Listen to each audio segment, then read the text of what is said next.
بسم الله الرحمن الرحيم.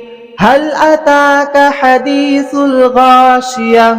وجوه يومئذ خاشعة عاملة ناصبة تصلى نارا حامية تسقى من عين آنية ليس لهم طعام إلا من ضريع لا يسمن ولا يغني من جوع وجوه يومئذ ناعمة لسعيها راضية في جنة عالية لا تسمع فيها لاغية فيها عين جارية فيها سرر مرفوعة وأكواب موزوعة ونمارق مصفوفة وزرابي مبثوثة